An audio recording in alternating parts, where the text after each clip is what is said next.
All right, Rod is out here in the studio with me, going to prepare us for what we're in for tonight. Yeah, second wind advisory of the fall season. We had one a couple weeks back that produced some 40-mile-per-hour winds. This one has the potential to do the same. So there's the low. It's still something out to see. As Brenda mentioned, all this begins tonight. Now, the worst of the wind for the I-5 corridor will hit tomorrow morning early. So if you are joining us real quick, here's the warning map I showed earlier in the show. Coast wind warning for 60-mile-per-hour winds starts at 11 o'clock tonight. The worst of those winds will be more like early morning tomorrow. And then the wind advisory, which includes Eugene all the way up to Longview, that doesn't start until 7 o'clock tomorrow morning, with the worst of the winds being right there in that mid-morning to maybe 11-ish or so for the I-5 corridor. South winds potentially up to about 45. All right, here's a look at our wind animation from Futurecast.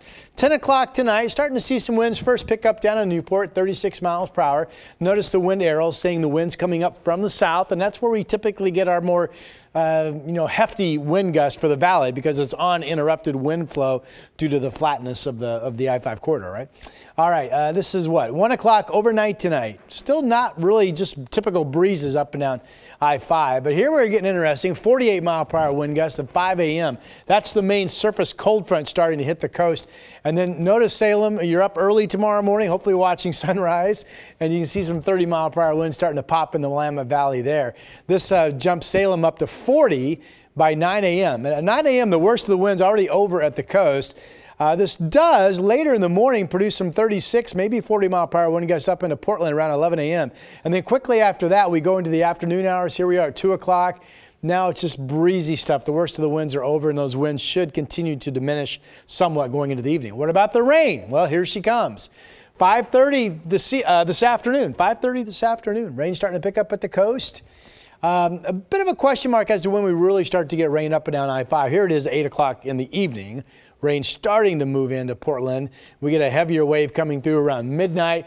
Then there's a second wave that comes in with the actual cold front, if you will, tomorrow morning at 6 a.m. There it is in the Coast Range.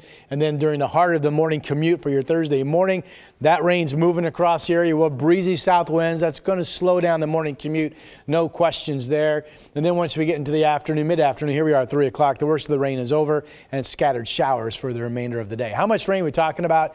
Forecast models have been really consistent, saying Portland and Salem at least a half of an inch and maybe 3/4. And then some of the numbers even a little bit higher. There's Salem at 82/100. There's Newport just shy of 2 inches of rain. Here is Elk Ridge Golf Course. Beautiful spot out in the Columbia River Gorge. This is Carson, Washington. And I wanted to remind you that with the south winds, you folks in the gorge kind of miss out. You don't get much. The mountains tend to block that wind flow, right? But you'll get some easterlies picking up tomorrow morning. Here's the Stoller Family Vineyards Estate out in Dayton, 52 degrees. So a little cooler there than it is in Portland. Portland's in the mid-50s right now. Everybody's trying to get up into the upper 50s to maybe hitting 60. 4 p.m. map does show partly cloudy skies east of the Cascades and high temps generally around 60 degrees. So we talked about the next couple of days. For the weekend, I just see rain at times, several weather fronts coming through, and that is a typical November forecast for you. Brenda Braxton has your back. She'll be right back.